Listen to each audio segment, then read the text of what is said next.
Absolutely, and I talked about in my speech, those long-term consequences, the impact that this will have on future generations, and on our healthcare system overall, the savings to our healthcare system so that we can put it into other services that people need. I'm just grateful that the honourable member has seen the light, because I remember about a year ago him actually voting against this. So I am so grateful that now they agree with New Democrats who have been talking about this for a long time. They've seen the light, and they'll do a lot more than New Democrats are asking for. Thank you, Mr. Speaker. Now, when we return to this debate, there'll be 3 minutes and 30 seconds left, and I'll make sure that I call the member for Skeena-Bulkley Valley up when that time comes. Statements by members. Déclaration de député, the honourable member for Kitchener-Conestoga. Thank you, Mr. Speaker. I'm happy to share that in Kitchener-Conestoga this year our fall fairs are back. Our communities welcome back the Wellesley Fall Fair, the New Hamburg Fall Fair, and the Wellesley Apple Butter and Cheese Festival. Events like these are not only entertaining and fun for everyone, but they also showcase the important role of farmers and our agricultural center and the effect they have on our rural communities. Thank you to the Wilmot Agricultural Society, the Wellesley Northeast Hope Agricultural Society, and the Wellesley Apple Butter and Cheese Festival for your dedication and your perseverance. And we appreciate the volunteers who make these events happen. I'll be joining friends in flipping pancakes tomorrow morning in Wellesley at the Apple Butter and Cheese Festival. Everyone's welcome to attend all of our great events in Kitchener-Conestoga. Hope to see you there. The honourable member for Calgary-Shepherd. I rise today to remember the life of Gina Massa Amini, a 22-year-old Kurdish woman from Sakuz, murdered by Iran's morality police, kickstarting mass protests and demonstrations across Rojhelat and Iran. Her only crime was not wearing a hijab the right way, and of course, being a Kurd. Kurds in Iran are banned from giving kids Kurdish first names. Their language is banned, as is their culture. Gina could have been any of our daughters or friends. We all have a Gina in our life. The government of Canada must stand in solidarity with Kurds and Iranians calling for justice for Gina. Canada needs to get tough with Tehran and list the Islamic Revolutionary Guard Corps as a terrorist organization. Her name was Gina Massa Amini. Say her name in solidarity with Kurds and Iranians fighting their oppressors in Tehran.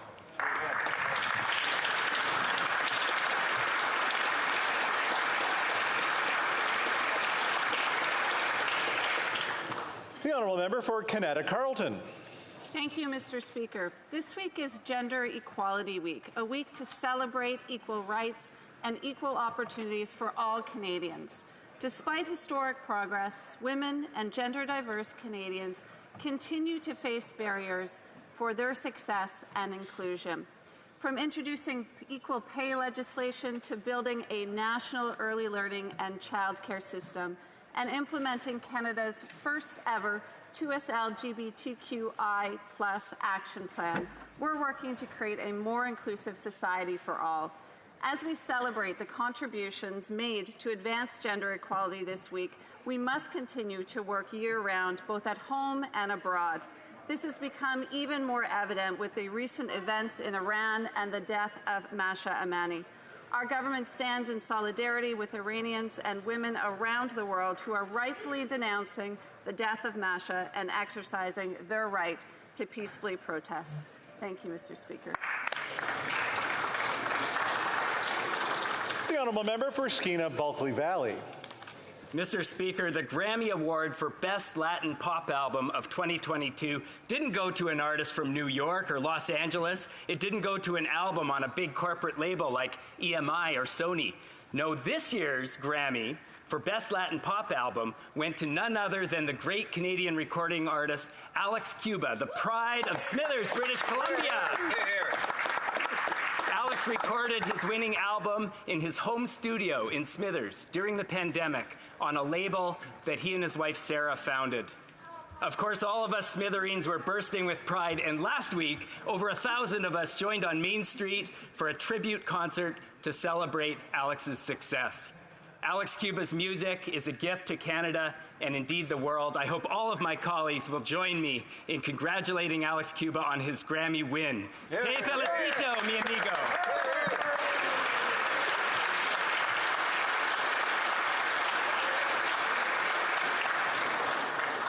L'honorable député. The Honourable Member for Hochelaga. Thank you, Mr. Speaker. I'd like to highlight the 50th anniversary of a flagship institution in Hochelaga, the Pavillon d'Éducation Communautaire, commonly known as the PEC.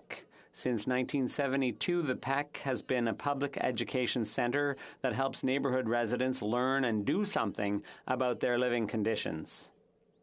This trailblazing institution has worked over the years on the autonomy and independence of its members and has supported them along the way. Through cultural and social activities, the PEC is a meeting place for hundreds of families. The centre can count on more than 90 volunteers and about 20 dedicated staff who are involved daily with individuals and families in Hochelaga. Today, more than 1,000 people attend the centre every week. For me, the PEC has a special place because it was there that my family and I started our French enculturation courses. Thank you for being a welcoming and stimulating place for us. Thank you. The Honourable Member for South Shore St. Margaret's.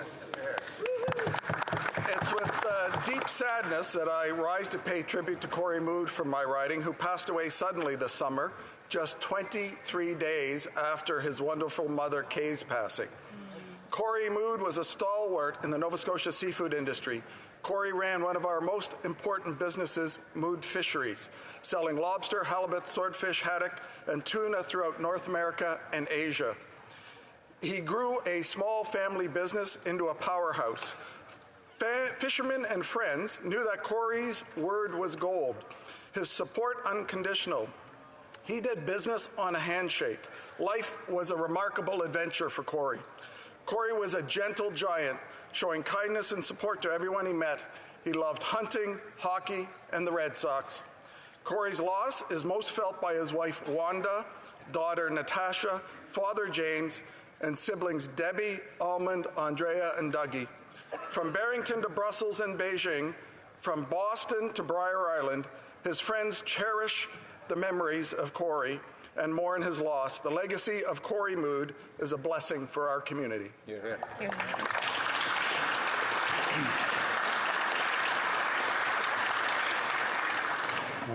And when I'm not supposed to put words in, I put words in. And Corey was a friend of mine as well, so my condolences as well. So, the Honourable Member for Windsor-Tecumseh. Mr. Speaker, canned mushrooms, galati cheese, cornmeal crust, and shredded pepperoni. That's the way Windsor has been making the best tasting pizza in the world for over 70 years, and now it's in the record of Parliament. And the word is getting out, Mr. Speaker. Last week, the CBC aired an award-winning documentary called The Pizza City You've Never Heard Of, which is available for streaming on CBC Gem. Forget New York, Chicago, or Detroit. George Kalivas tells the story of Windsor Pizza and the proud, hard-working families passing down the same recipe for generations. Volcano, Capri, Antonino's, Armando's, Culini's, Arcata, Sarducci's, Naples, Franco's. This past May, a BC transit worker shipped Windsor Pizza 4,000 kilometers to Vancouver Island. It's that good. Watch the documentary on CBC, Mr. Speaker. Come to Windsor. We'll have a slice ready for you. Hear, hear. The Honourable Member for Ottawa Centre. Thank you very much, Speaker. Following the last 2 years of pandemic hardship, downtown Ottawa has changed significantly. Downtown office workers from communities across the region have changed their community habits. A business community that once relied on daily foot traffic in tens of thousands is struggling to get by. Ottawa's transit system, once envisioned to bring workers from the suburbs to downtown, has yet to regain its pre-pandemic ridership. Recognizing this, Speaker, as the local member of Parliament for Ottawa Centre, I have brought together community and business representatives to propose creative ideas for Ottawa's downtown core post-pandemic. Le travail hybride est le port resté, et le travail de notre... Workers in our beautiful city have relaunched a new project to find a solution. To bring people back to downtown Ottawa, to live, to work, and to visit. I will look forward to working with our incredible community partners to create creative solutions that will make downtown Ottawa revitalized and an envy as a nation's capital. Thank you. The Honourable Member for Thornhill. Mr. Speaker, Sunday night marks the beginning of Rosh Hashanah, the Jewish New Year. and it's a time for new beginnings. It's one of the most sacred days in the Jewish calendar, the first of High Holy Days, the 10-day period of repentance in which the Jewish people around the world reflect on our faith. It's a time for our families to come together and celebrate the gifts of the past year, reset, refocus, and look forward with anticipation and hope to the year ahead. It's also a time for our country to recommit to fighting the alarming rise in pernicious hatred against a Jewish minority. To all of those celebrating Rosh Hashanah in Thornhill and across the country, Shana Tova to you and your families. And on behalf of Canada's Conservatives, we wish you a healthy, peaceful, prosperous, and sweet New Year.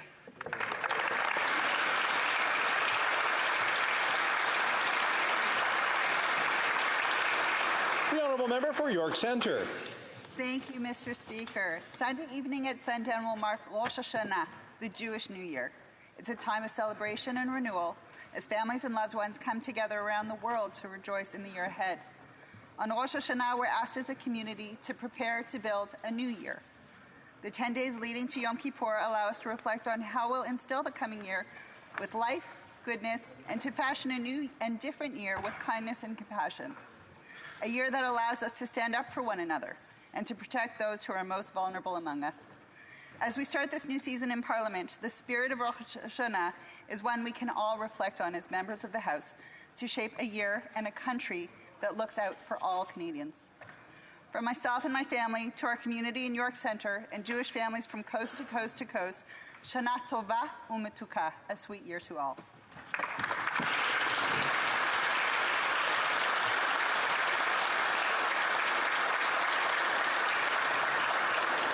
The Honourable Member for Cypress Hills Grasslands. Mr. Speaker, the new Conservative leader will put people first, their retirement, their paychecks, their homes, and their country. During harvest season, farmers are working hard to feed Canadian families and the world. This task is especially important at a time when there are real concerns about a global food shortage. Unfortunately, this government seems determined to stand in the way. From a relentless carbon tax to a severe target for reducing fertilizer emissions, they are impacting our farmers. With rising food costs, it's clear that this hurts everyone too.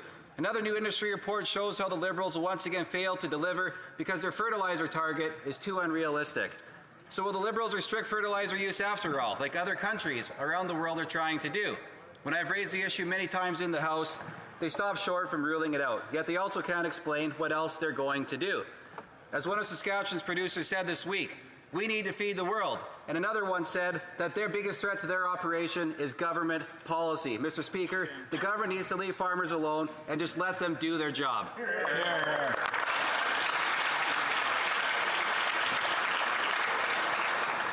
The Honourable Member for Kelowna Lake Country. Mr. Speaker, the new Conservative leader will put people first, their retirement, their paychecks, their homes, and their country. This summer, a nurse went public at Kelowna General Hospital to say she has never seen morale and conditions at KGH as bad as they are now. Hospitals have been over capacity for years. People don't have a family doctor. 1 in 4 new Canadians named their international education not being recognized as the top barrier to employment. Conservatives will bring hope to those who are blocked from working in their professions for no reason other than they come from another country. We will team up with provinces to guarantee that within 60 days, an immigrant applying to work in their profession will get a yes or no based on their tested abilities and help should they need additional training. We will back up 30,000 small study loans for those needing time off work to study up to the Canadian standard. Canadians deserve better. Our healthcare workers need help. Enough talking. Remove the gatekeepers to get more doctors, more nurses, more engineers, and more inflation-proof paychecks for our brilliant and valuable immigrants.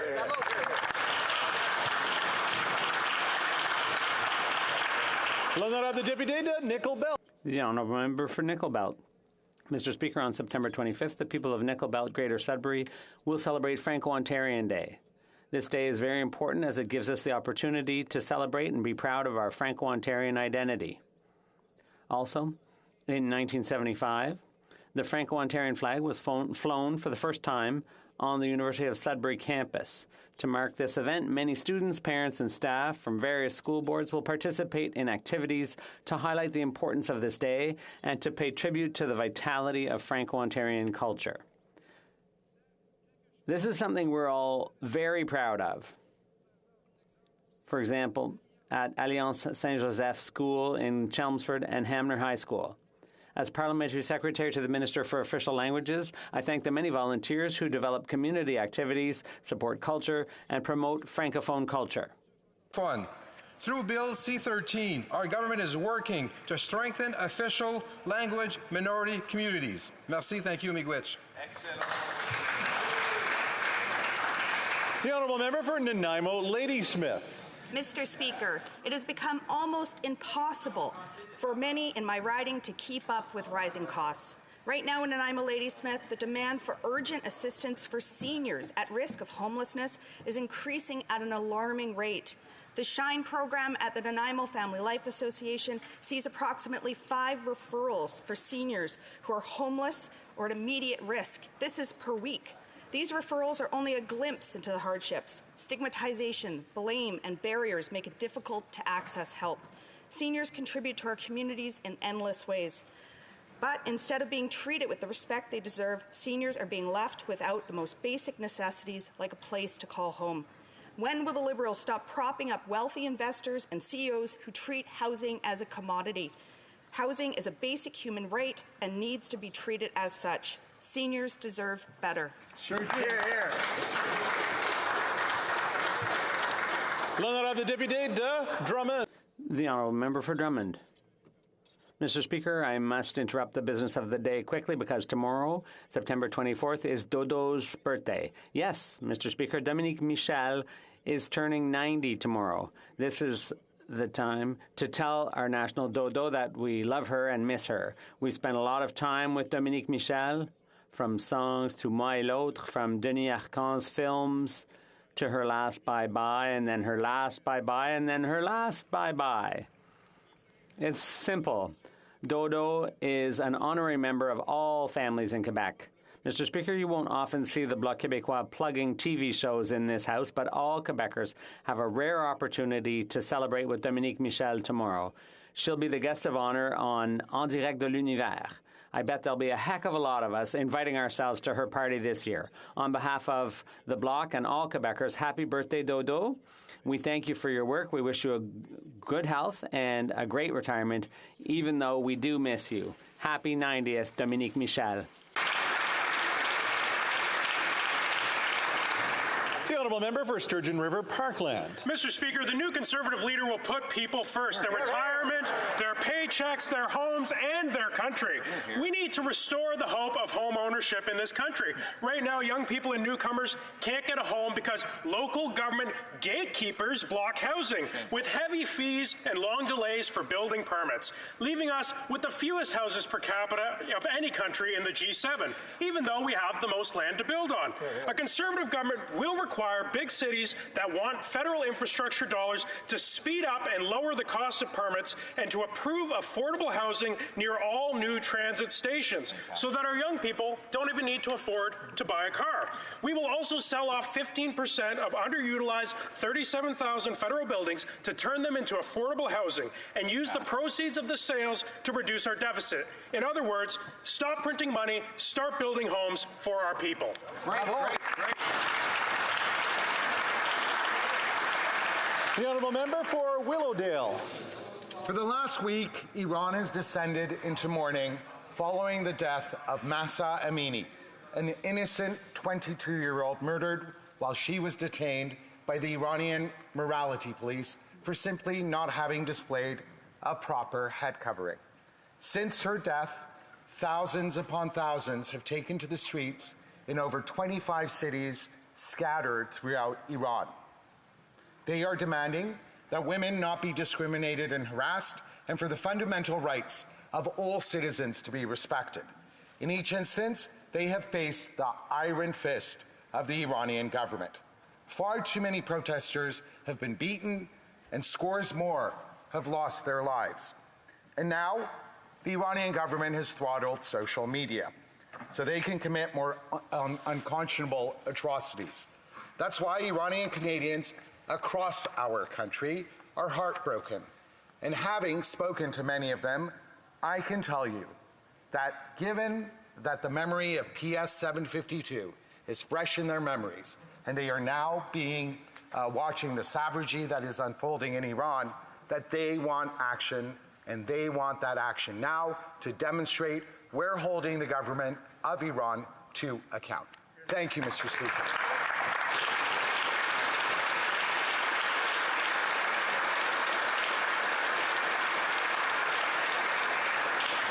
Oral questions, question orale, l'honorable chef de l'opposition.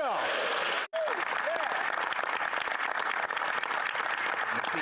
Cette semaine, This week, a Fraser Institute report showed that Canadians are spending more on taxes than on housing, groceries, and clothing combined. And yet the government wants to raise taxes even further, at a time when housing prices have doubled and when groceries inflation is at its highest level in 40 years. Will the government freeze these tax hikes on paychecks, gas, heating, and food? Secretary. Monsieur le Président. Mr. Speaker, I'm very pleased to reply to the new Conservative leader's question. But I'd like to start by saying that our thoughts are with Atlantic Canadians at a time when they are facing Hurricane Fiona. Now, this government is ready to help. And our message to people in the Atlantic area, be careful, we will stand by you, follow local authorities' guidelines. we, as the official opposition, join the government in offering our thoughts and prayers for anyone affected by this crisis, and we offer our collaboration with the government to help in any way we can to serve people who are affected. This week, thank you.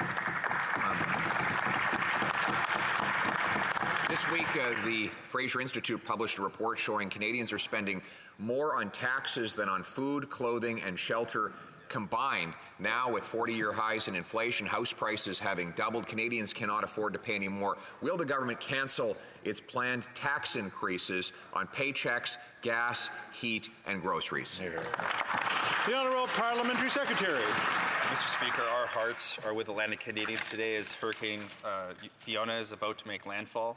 To those on the ground, stay safe, listen to first responders, and follow the advice of local authorities.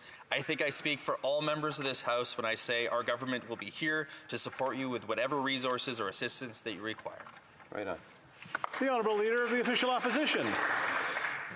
With Canadians now spending more on taxes than on food, clothing, and shelter combined, and with this coinciding with 40-year highs in inflation, 40-year highs in food price increases, with reports of students in Toronto forced to live in homeless shelters. The government's plan is to raise taxes on paychecks, on gas, on heat, and on other essentials. In fact, they want to triple the carbon tax. Now is not the time for a tax hike. Will the government cancel these planned tax increases? The Honourable Parliamentary Secretary. Mr. Speaker, it is incredibly unfortunate that the leader of the Conservative Party has tried to tackle inflation and tackle affordability by giving investment advice on highly speculative assets. For those Canadians who did follow the advice of the Leader of the Opposition, I am truly sorry that you lost your life savings. But as long as he's giving that investment advice, I think Canadians should ask, if we can't trust him to be our stockbroker, why would we want him to be our Prime Minister? That's right. The Honourable Member for Louis Saint-Laurent. Well, Mr. Speaker, if there's something that everyone agrees on, it's that food is essential. But currently, unfortunately, inflation is directly affecting food with an 11% increase. We need to do something. For months, we, the Conservatives, have been asking the government to lower taxes, like all the other countries in the G7, but the government has refused to do so. At the very least, could the Liberals commit to not increasing taxes, as they are planning to do in the next few months? The Honourable Parliamentary Secretary. Mr. Speaker, I completely agree. Canadians need us right now. There is a great deal of economic uncertainty due to global inflation. We need to be there to support Canadians. And that is exactly why we are going to double the GST credit Will the Conservatives support that measure, which will put money directly back into Canadians' pockets? The Honourable Member for Bellechasse-les-Échemins-Lévis. Happy Friday, Mr. Speaker. The riding I represent goes all the way from the St. Lawrence to the border. There is a large rural area there. And with the current high prices of gas, it's very hard for my constituents who need to get in the car to get to work, buy groceries, or access health care. This government could do something to help them. Cancel the planned tax hikes. Will this government have the courage to do so?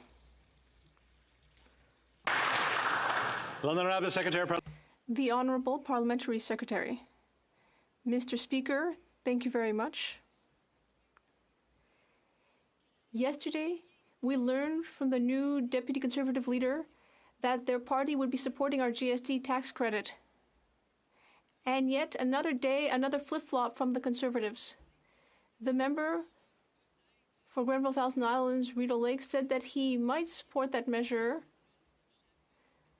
So perhaps the two of them could convince the new Conservative leader to put money into Canadians' pockets. The Honourable Member for Saint-Jean. Changement climatique. 145 000. Mr. Speaker, over 100,000 people have gone on climate strike in Quebec throughout the province to ask for the end of fossil fuel, and hundreds of people will be outside the federal parliament building today. And that's a great place to protest because the federal government is responsible for our climate inaction. This government is not only not divesting from fossil fuels, it is supporting them. Will the Minister of the Environment go out and meet with the protesters and tell them why he approved Baie du Nord? The Honourable Minister of the Environment. Mr. Speaker, I'd like to thank my honourable colleague for her question. I'm very pleased that these strikes and demonstrations are happening throughout the country. I organized many of these strikes, or these protests rather, myself when I was younger. And I'd just like to say that since we've been in power, there's been a decrease of $4 billion per year in fossil fuel subsidies, and we will end them 2 years sooner than all of our G20 partners. We are taking action on climate change and affordability. The Honourable Member for Saint-Jean. Mr. Speaker, Quebecers are concerned about the future. Hundreds of thousands are marching throughout Quebec to remind the government of what it had once, or remind this Minister of the Environment, rather, what he once believed in, divesting from fossil fuels. Instead, this government is continuing to encourage the oil industry. Last year, it approved Baie du Nord, and it's continuing to heavily subsidize oil companies with $2.5 billion in the last budget. When will this government understand that we need to reduce fossil fuel? In fact, we need to break on fossil fuels instead of actually accelerating with them. I'd like to remind my colleague that we are investing $109 billion in clean technology, transit electrification, in making electricity production more ecological. We are doing a great deal more than many of our partners. We will reduce greenhouse gases by 40 to 45%. And I'm not talking about doing that by 2030. I'm talking about the next 3 years. Without cost for business, we have a plan that will work to fight pollution and to help Canadians. Member for Windsor West. Mr. Speaker, in the middle of a cost of living crisis, through no fault of their own, Syncreon auto workers are going to lose their jobs. The Liberals have known this for months, and they knew it was coming, but they refused to reform the Employment Insurance Act, leaving them out in the cold. Shockingly, instead of making things better, tomorrow the Liberals are changing the EI rules to make things tougher for people just trying to feed their families. This government seems to forget that money belongs to the workers, not them. To those families that they are responsible to. They have been paying for EI into years, and now the Syncreon auto workers are going to be robbed. Why are the Liberals being so cruel when they could fix this today? It's not too late. Justice should be served for these workers. They're due this respect. The Honourable Parliamentary Secretary to the Deputy Prime Minister. Mr. Speaker, we understand that EI benefits need to be more fair, more responsive, and more adaptable to the needs of the Canadian workforce. That's why we are committed to delivering a full-scale modernization of the EI system. Although some temporary pandemic benefit programs are winding down, Regular EI benefits will continue to be available to workers just as they were before the pandemic. We look forward to launching our long-term plan to improve Canada's EI system. The honourable member for Hamilton Centre. When the Canadian Labour Congress met with the Bank of Canada this week, the CLC warned them that when rapidly rising interest rates, everyday people pay the real cost of inflation, with job losses and mortgages and personal loan payments jumping hundreds of dollars overnight. And what's the Bank of Canada's response? With the economy on the brink of a recession, they continue attacking workers by encouraging companies to drive their wages down. And it's disgusting. Does this Liberal government agree with the Bank of Canada's call to drive up unemployment while pushing down people's wages, or will they join the New Democrats in the CLC by actually standing up for workers in Canada? The Honourable Parliamentary Secretary to the Deputy Prime Minister. We all know that the Bank of Canada is an independent institution, has operated that way for more than a generation. We also know that it's a tough time for Canadians, which is why we have created a comprehensive affordability plan. Members of this House will have a real opportunity this fall to make life more affordable for Canadians by doubling the GST benefit for 11 million households, by providing a housing benefit for the renters that need it the most, and by providing dental care to young children so they can get their teeth fixed. L'honorable député de Mégantic-Lérable. The honourable member for Mégantic-Lérable. Mr. Speaker, the main concern for workers, families, students, businesses is the increase in the cost of living. The NDP and the Liberals are fighting over who can spend more, but meanwhile Canadians are barely keeping their head above water. Most countries in the G7 have reduced taxes to help people pay for food every week. But in Canada, this government is actually planning to increase taxes on January 1st. Will this government do the right thing? Cancel the tax hike in 2023. The Honourable Parliamentary Secretary to the Minister of Tourism.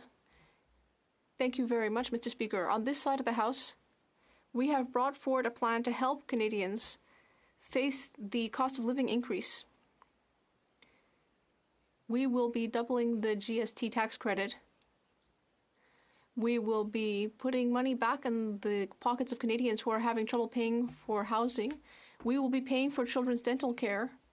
Mr. Speaker, I am concerned that the Conservatives are saying that they're listening to constituents who are having trouble making ends meet, and yet they don't want to support Canadians with actual money in their pockets. It's a real shame. The honourable member for Mégantic-Lérable. Well, I'd like to share something that Mike said. He earns $22 an hour, and he loses 30% of that to the government.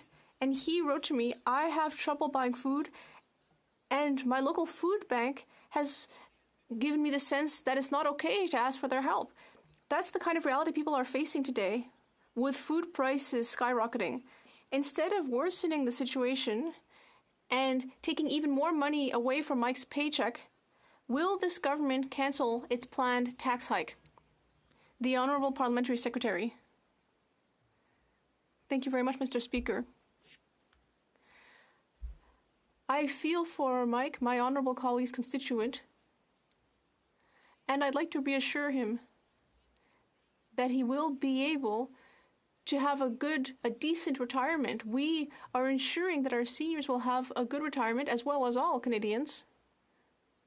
And I'd like to know why the Conservatives are attacking our Canadian pension system. Rocky Ridge. Well, Mr. Speaker, rising home prices and rising interest rates mean that the income necessary to qualify to buy a tiny entry-level apartment in Calgary has nearly doubled in the past year.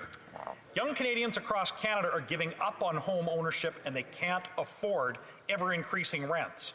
The last thing that these cash-strapped Canadians need is another bite taken out of their paychecks.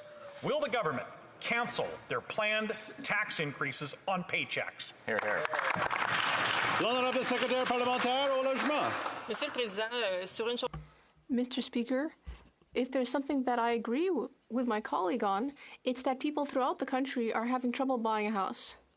We completely agree about that. What we don't agree about is that the Conservatives on the other side from the very beginning have voted against all government measures that would help people access housing and that would give people money directly so people can actually pay their rent. Mr. Speaker, when it comes to affordability, it is this government that cares about affordability for people throughout the country. Calgary Rocky Ridge.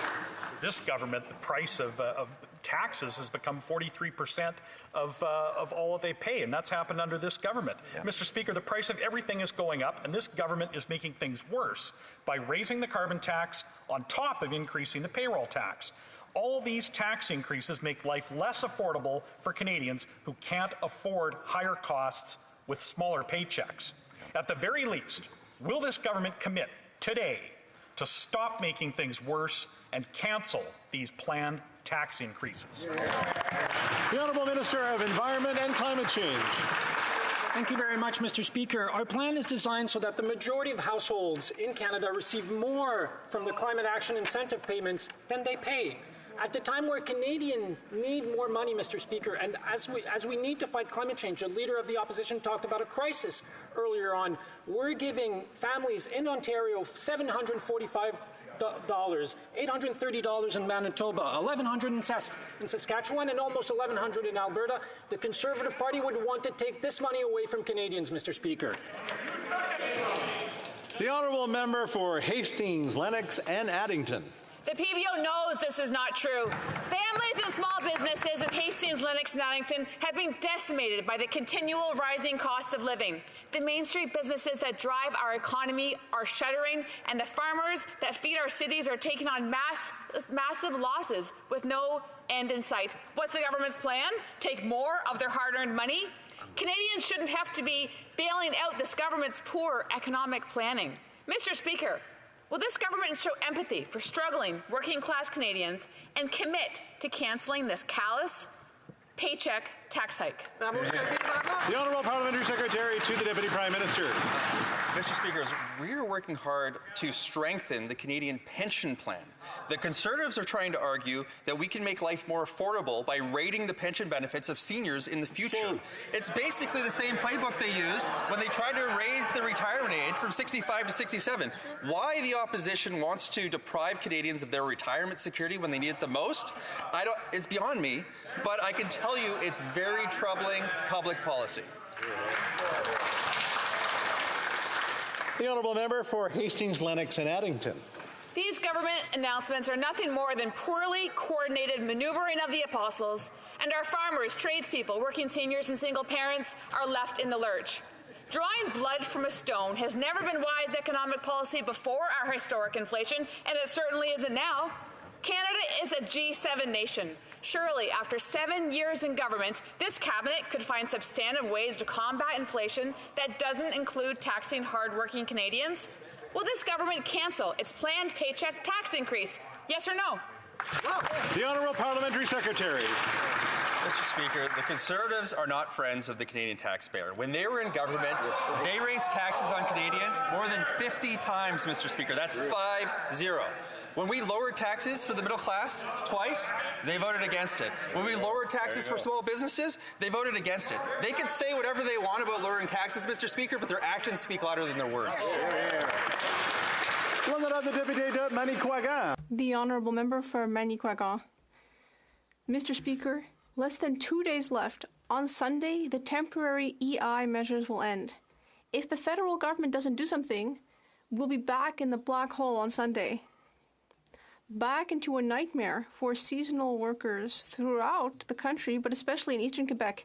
In less than 2 days, we're going to be back to an EI system where 60% of workers will not be able to access it, even if they've paid in all their lives. Mr. Speaker, we need in-depth reform, but now we have less than 2 days to take action. Will this government extend the temporary measures? Mr. Speaker, we understand that EI benefits need to be more fair, more responsive, and more adaptable to the needs of Canada's evolving workforce. And that's why we are committed to delivering a full-scale modernization of Canada's EI system. Although some temporary pandemic benefit programs are winding down, regular EI benefits will continue to be available to workers just as they were before the pandemic. We look forward to launching our long-term plan to improve Canada's EI system. Thank you, Mr. Speaker. The Honourable Member. Mr. Speaker, clearly the federal government just doesn't understand. By raising the eligibility threshold from 420 hours to 700, it's going to plunge entire families into a precarious situation. It just doesn't understand the sacrifices they're going to have to make. Seasonal workers will not be getting benefits at a time of year when there's no work for them, which means they'll be pushed out of the industry, and even, in many cases, they'll have to leave their regions. Entire families will be pushed into poverty. Our seasonal industries, which are already suffering a labor shortage, will be sabotaged, and this policy is encouraging the decline of the regions. When will the government finally understand? Thank you, Mr. Speaker, and I appreciate the question from my honourable colleague. We have been there for workers throughout the pandemic. We will continue to be there for workers. And although some temporary pandemic benefit programs are winding down, as I mentioned, regular EI benefits will continue to be available to workers. We look forward to launching our long-term plan to improve Canada's EI system long-term. Thank you, Mr. Speaker. The honourable member for Caribou Prince George. Mr. Speaker, the cost of this government continues to drive up the cost of living for my constituents. Canadians living in rural, remote communities already are disproportionately impacted for higher gas prices, higher food prices. Now this government is hitting them once again with a tax increase on their paycheck. From Vanderhoof to Prince George, Quesnel to Williams Lake, my constituents have told me loud and clear that they can't afford any new taxes. Will this Liberal government show some compassion, listen to our new Conservative leader, and cancel their planned tax increase on Canadians' paychecks? The Honourable Parliamentary Secretary to the Deputy Prime Minister. Speaker, this summer we presented a comprehensive plan to make life more affordable for Canadians. This fall, our legislative agenda is full of fresh ideas on how to make life more affordable for Canadians. The Conservative plan presented all this week is really two parts: stop fighting climate change and raid the pension benefits of our seniors. I'm sorry, Mr. Speaker, but this is not what responsible leadership looks like. The honourable member for Langley Aldergrove. The cost of living in British Columbia is higher than anywhere else in Canada, led by the high cost of housing.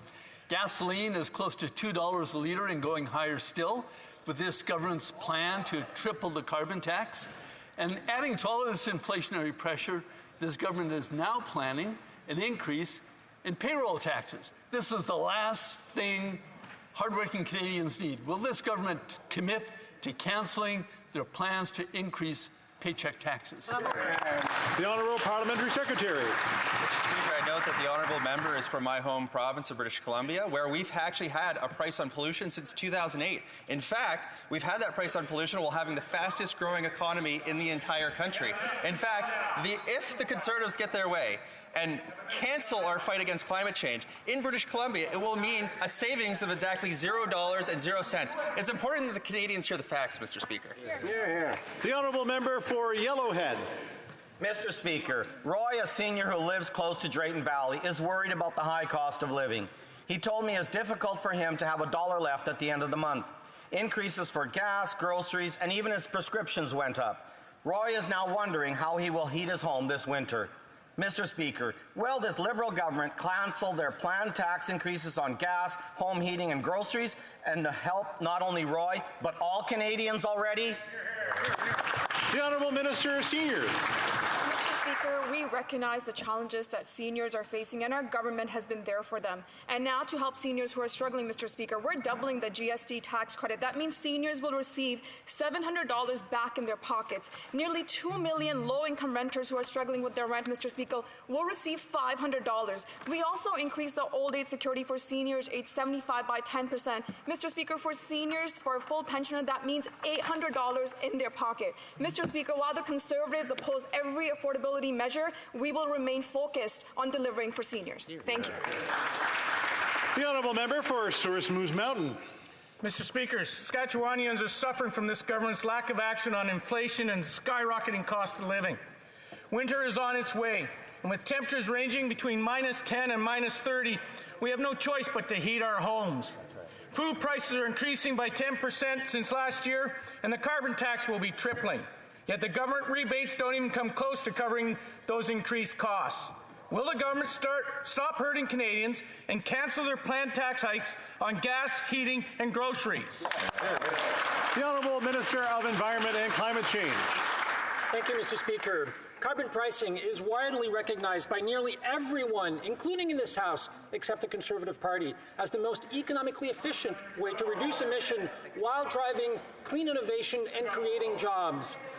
But don't take it from me, Mr. Speaker. Don't take it from the Bloc Québécois. Don't take it from the NDP. Don't take it from the Greens. Take it from some members of the Conservative Party of Canada who have asked that our system be applied in their province because it gives more money back into people's pocket and it fights climate change at the same time. Thank you, Mr. Speaker. The honourable member for London Fanshawe. Mr. Speaker, the federal government paid Mr. Zerdumis, a veteran, incorrectly and is now demanding that money back.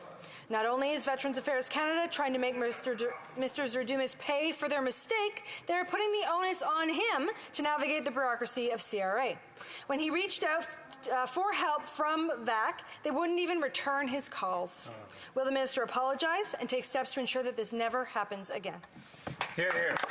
The Honourable Parliamentary Secretary to the Government House Leader. Yes, thank you, Mr. Speaker. I can assure the member that issues surrounding our veterans, as someone that has actually walked in parades of World War II and World War I veterans, understanding the true commitment that our veterans have given and the commitment that our minister responsible for veterans provides to our seniors, I can assure the member that this is a file that is in fact being reviewed and looked at, and we're not in a position where we'll talk about individual cases on the floor of the House of Commons.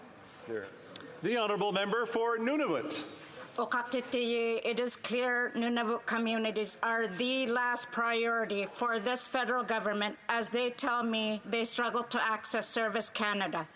When Nunavut attempt to call Service Canada, they are expected to wait, speak with a different language, or have their phone call dropped. It is unacceptable that 22 of my communities have to fly out to access a Service Canada office.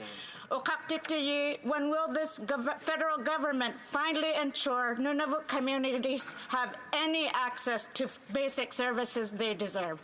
Hear, hear. The Honourable Parliamentary Secretary. Thank you, Mr. Speaker, and I want to thank the member for her continued advocacy for the territory of Nunavut. Mr. Speaker, just this summer, myself and the minister have taken a deep look into the territories and understanding the needs of rural and remote communities when it comes to Service Canada. We know that there is much work to be done in making sure that we meet Canadians where they are every single day. That's why pilot programs like the Reaching All Canadians project is doing exactly that, to meet Canadians and their needs, to make sure they get the services and benefits they deserve. Thank you, Mr. Speaker. The Honourable Member for Don Valley North. Thank you very much, Mr. Speaker. With the world reopening after the pandemic, we've seen more people are traveling to Canada to visit, to work, to study, and some are starting their new lives here. We know immigration is critically important to Canada's economic recovery and future prosperity. In my riding of Don Valley North, there are newcomers contributing so much to our local economy and local community. Could the Parliamentary Secretary to the Minister of Immigration, Refugees, and Citizenship update this House? What is the government doing to welcome more visitors to Canada? The Honourable Parliamentary Secretary.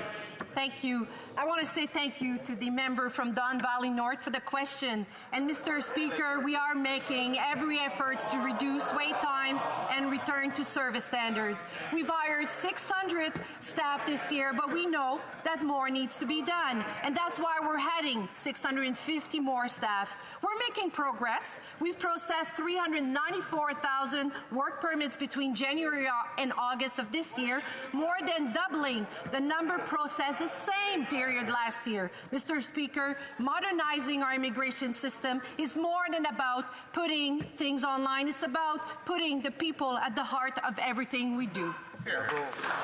The Honourable Leader of the Official Opposition. We're happy that the government has backed down from requiring people to use the disastrous ArriveCAN app or follow the unscientific vaccine mandates just to cross the border. But the inconsistency remains. The government now admits that it is safe for an unvaccinated person to get on an airplane, to work in a government office, but unsafe for that same person to serve in the Canadian Armed Forces. This is obviously unscientific and contradictory. Will the government follow scientific consistency and give our brave men and women their jobs back? L'Honorable Ministre. Thank you, Mr. Speaker. I'm glad to hear the members speak about science. 200,000, Mr. Speaker. That's a number of deaths of people who unnecessarily died in the United States because of the relatively lower vaccination rate that they had compared to Canada. 200,000 people died unnecessarily in the US. That's an outcome which we didn't see in Canada, which we can be very proud of. Thank you. Bonne réponse.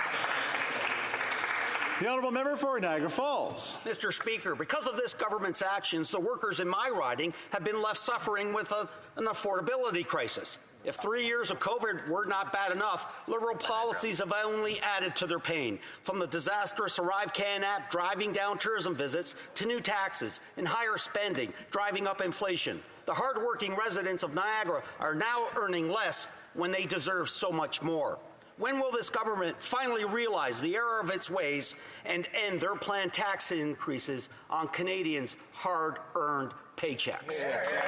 The Honourable Parliamentary Secretary to the Deputy Prime Minister. Mr. Speaker, on this side of the House, we continue to be incredibly focused on making life more affordable for Canadians and really building an economy that works for everyone. That's why we introduced the Canada Child Benefit. We stopped sending checks to millionaires like the Conservatives had proposed for so long, and we gave it to the families that needed it the most. We've increased support for OAS and GIS, and combined, these measures have helped lift hundreds of thousands of children and seniors out of poverty. That's good public policy, Mr. Speaker. Right. That's right. The Honourable Member for Calgary-Shepherd. Recently, I learned about the struggles of three brothers trying to earn a living in Calgary. Everything is going up. Food, gasoline, the very basics of living. Now their landlord has told them that next month he needs to raise the rent from $1,900 to $2,600 just to keep up with the interest rate hikes. So when will the government give these three brothers a chance and cancel these planned tax increases on gas, home heating, and groceries so they can make ends meet? The Honourable Parliamentary Secretary to the Deputy Prime Minister. Mr. Speaker, as I've said often today, our government is focused on making life more affordable. I have plenty of measures that we've taken on to do just that. We've implemented an early learning and childcare program. By the end of this year, Mr. Speaker, families are going to see a 50% reduction in their childcare costs, and it's going to go to $10 a day by 2025. We're providing more money for 8 out of 10 Canadian families through the Climate Action Incentive, and we've lowered taxes in the middle class twice by raising taxes on the wealthiest 1%. We're going to keep making sure that life is more affordable for Canadians, Mr. Speaker. The Honourable Member for Leeds, Grenville, Thousand Islands, Rideau Lakes. This made-in-Canada liberal inflationary crisis that is crushing Canadians is costing the average Canadian family more than $1,200 per year more in groceries than they paid last year. Food inflation at nearly 11% is higher than it has been in more than my entire life. Canadians are struggling. And what's the response that we're hearing from these Liberals? They're going to raise taxes on their paychecks, and they're going to raise taxes on their ability to heat their homes in one of the world's harshest climates. Will these Liberals finally give Canadians a break and cut their planned tax hikes? The Honourable Parliamentary Secretary. Mr. Speaker, I've outlined a number of measures that our government has taken on to make life more affordable. I think the member knows that inflation is a global phenomenon, and while it's 7% in Canada, it is higher at 8.3% in America. It's 9.1% in the euro area. But one thing that we know for certain is that you cannot fight inflation by investing in speculative assets. For any Canadian who took the Leader of the Opposition's advice and lost their life savings, we are very sorry. It is not responsible policy. Hear, hear. L'honorable député de Beauport-Limoilou. Mr. Speaker, strange but true, the Phoenix fiasco continues. For 2 years, 60,000 more workers have had payroll problems. The fiasco's not over, but one thing that is over, the program to compensate victims, which ended in 2020. Not only is Ottawa not paying its employees correctly, it's no longer compensating them for its mistakes. Mr. Speaker, the Phoenix fiasco must end. But since it's still going on, will the minister at least compensate all the victims who have been added to that list since 2020? The Honourable Parliamentary Secretary. Mr. Speaker, we all understand that Canada's public servants deserve to be paid correctly and on time. We recognize that these problems have caused stress for employees and their families, and we are determined to rectify the situation. We prioritize cases that have an impact on an employee's remuneration, and we're continuing to work on the system. The Honourable Member for Beauport-Limoilou. Mr. Speaker, the Canadian government is unable to pay its own employees correctly. That's not normal. And then we're surprised that it can't manage Roxham Road, can't deliver passports, can't process immigration applications. Everything this government touches these days is turning into a disaster. Mr. Speaker, we need to reboot. The system's frozen. Let's start with the most basic thing. When will Ottawa correctly pay all of its employees and compensate all the new victims since 2020, victims of the Phoenix system?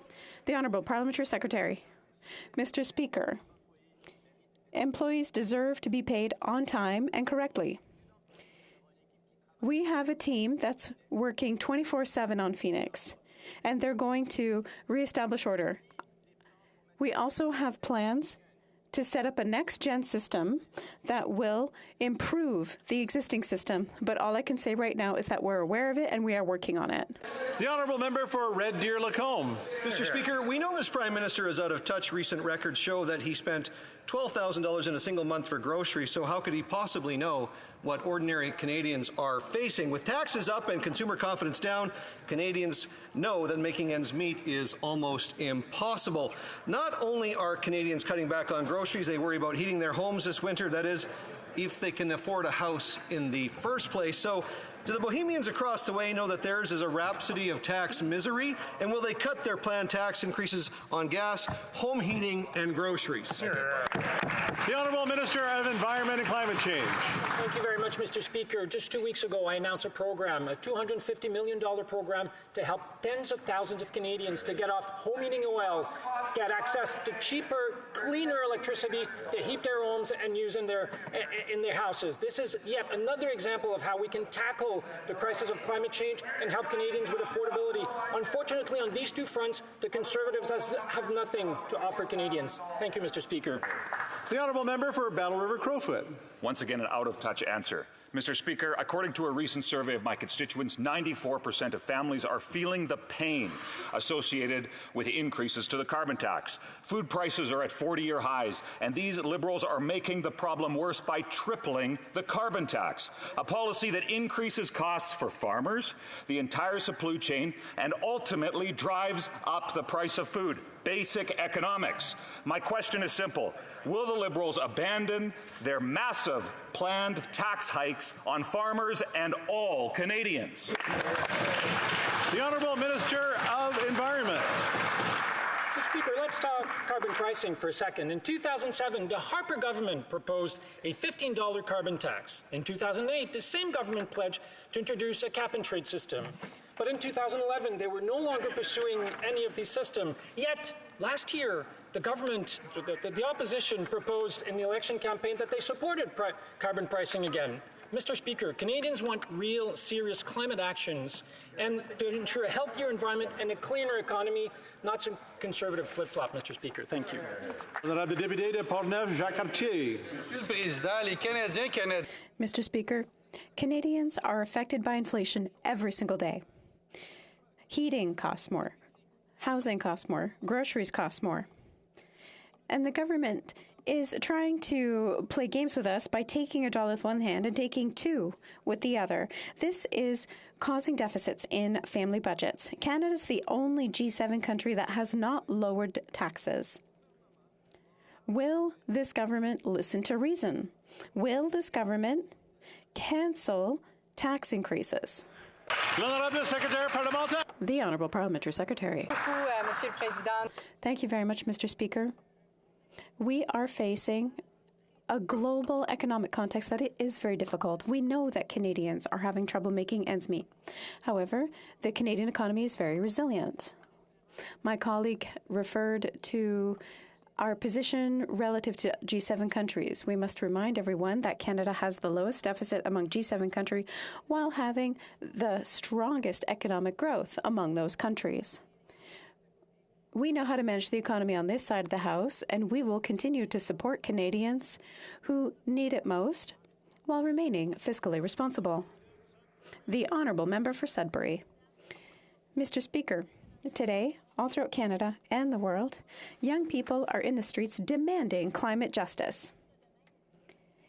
The leaders of tomorrow are clearly expressing their hopes for the future, a future in which we all take responsibility for the damage to our natural world and the climate costs we're imposing on future generations. Can the minister tell us what this government is doing about climate change? The Honourable Minister of the Environment and Climate Change. Thank you, Mr. Speaker. I'd like to thank the member for Sudbury for the question. In my younger life, I would have been at the front of today's climate protest carrying a banner or a bullhorn. My heart is with all of these protesters. Today, I can tell this House that my department and this government are fully and equally committed to taking action on all fronts. $100 million, over 100 measures for electrifying and conservation in partnership with Indigenous peoples. Unlike what the Conservatives would like us to believe, we are acting on climate change, and we will do so to support every young Canadian. Ms. Nippy, Churchill River. Speaker, are you surprised that the cost of living in northern Saskatchewan is skyrocketing? Record high gas prices and an ever-increasing carbon tax have led to unprecedented freight costs. Everything, and I mean everything, costs more under this coalition government. In some communities, 4 liters of milk, nearly $14. A dozen eggs, $9. And a kilogram of apples, $12. Speaker, the people in northern communities cannot afford more taxes. Will the government cancel today their planned increases on Northerners' gas, groceries, and heating fuel? The Honourable Parliamentary Secretary to the Deputy. We appreciate that the cost of living has become an issue for many Canadians, especially in the north of our country. But yesterday, we learned that the newly appointed Deputy Leader of the Conservatives, the member for Thornhill, is going to support GST tax relief for 11 million Canadian households. Well done. Well done. It's another day, another Conservative that supports our plan to make life more affordable. Well done. Perhaps since the member for Leeds, Granville, Thousand Islands, and Rideau Lakes may support the bill, they can get together and convince the Conservative leader to support the bill as well. Good idea. The Honourable Member for Dauphin, Swan River, Nipawin. Mr. Speaker, the Prime Minister's ineffective carbon tax is increasing the cost of everything. Canadians are paying more to drive to work, to feed their family, and to heat their homes. But this Prime Minister doesn't care because he's actually planning to triple the carbon tax. Canadians shouldn't have to choose between eating and heating. So, when will this government cancel their planned tax hikes on Canadians? The Honourable Minister of Environment and Climate Change. Thank you, Mr. Speaker. Climate change and the cost of inaction is enormous. In fact, it's in the billions of dollars. And we have a practical and affordable way to lower pollution. Let's look at the fact. The revenue from pricing pollution in Canada will go back to the provinces where the money was raised. 90% of families directly and 10% to businesses, municipalities, school, hospital, and Indigenous communities to help them become more energy efficient and save money. Under our plan, 8 out of 10 families will have more money in their pockets, and all the revenue from pricing pollution will stay in the province where it came from. Thank you, Mr. Speaker. The Honourable Member for Northumberland, Peterborough South. Mr. Speaker, this government's tax and spend policies have created an affordability crisis in our country. According to recent inflation numbers, food is increasing by an unbelievable amount of over 10%, which will leave many Canadians deciding this winter, is it eating or is it heating this month? When will this government stop fueling inflation and start helping Canadians by reversing their planned tax increases on gas, groceries, home heating, and paychecks? The Honourable Parliamentary Secretary. We are helping Canadians by making life more affordable. We're doing that in many ways. It's why we've increased the Canada Workers Benefit, which now helps 3 million Canadians. We've reduced the retirement age from 67 to 65, putting thousands of dollars back into the pockets of our seniors. We've saved students $3,000 by getting rid of interest rates on student loans.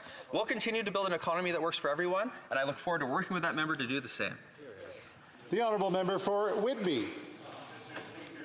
Russia has announced plans for sham referendums in the Ukrainian territories it has invaded. It is clear that Russia's war is only about Vladimir Putin's desire to redraw the map using force. This is also an admission of Russia's failure as Ukrainians are bravely retaking territory with the help of the aid provided by Canada and our allies. Ukrainians' territory must remain Ukraine's. Can the Parliamentary Secretary to the Minister of Foreign Affairs inform this House of the government's position on these latest Russian escalations?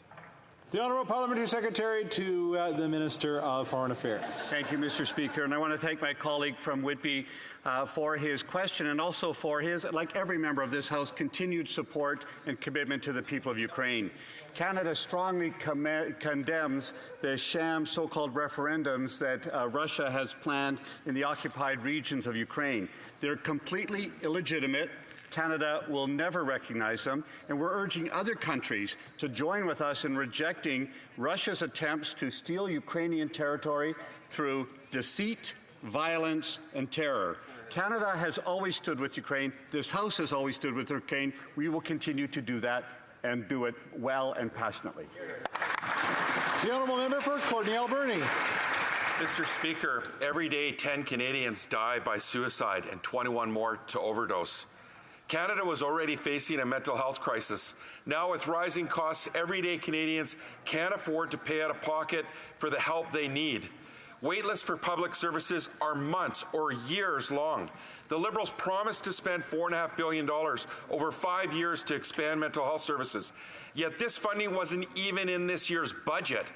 When will this government deliver on its promise to help Canadians who are struggling?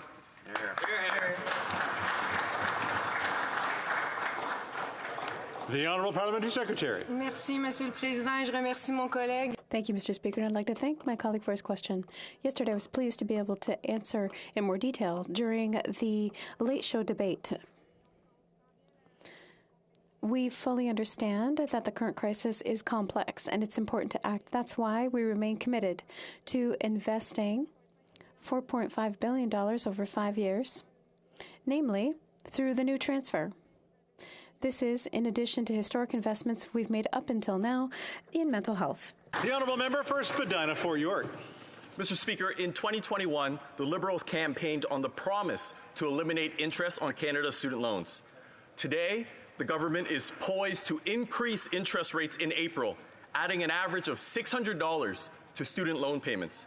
Mr. Speaker, is this just another example of the government's smoke and mirrors and failure to honour its promises to Canadians, just like its inability to combat rampant inflation, high interest rates, and soaring food costs? The Honourable Parliamentary Secretary. Thank you, Mr. Speaker. Young Canadians and students are the future of Canada. With Budget 2022, we are investing $26 million over 4 years to increase the amount of forgivable Canada student loans by 50% for healthcare workers in rural, remote communities. But we've had students' backs every step of the way. Through Budget 2021, we made federal student loans interest-free until March 2023. We also doubled Canada student grants and extended the Skills Boost top-up to help young Canadians afford education during the pandemic. We remain committed to permanently eliminating the federal interest on Canada student loans and Canada Apprentice loans. We will help young Canadians transition into the workforce. Thank you, Mr. Speaker. And that's all the time we have for question period today. I want to wish everyone a good weekend. And again, to remind folks, if you do know somebody from Nova Scotia, from New Brunswick, from PEI, from Newfoundland, from Labrador, to be able to Quebec, Eastern Quebec, to give them a call to find out how they're doing with the storm happening over the weekend. Daily routine of business, affaires courantes ordinaires, tabling of documents, dépôt de projet de loi. Introduction of government bills. Déclaration de ministres. Statements by ministers. Reports from interparliamentary delegations. Presenting reports from committees. Introduction of private members' bills. Mr. Blakely, seconded by Mr. Johns, moves for leave to introduce a bill entitled An Act to Amend the Income Tax Act, Economic Substance. The motion is deemed adopted. The Honourable Member for Elmwood, Transcona. Thank you very much, Mr. Speaker. At the moment, companies can put money in a Canadian-based investment corporation, then legally create a subsidiary corporation and a tax haven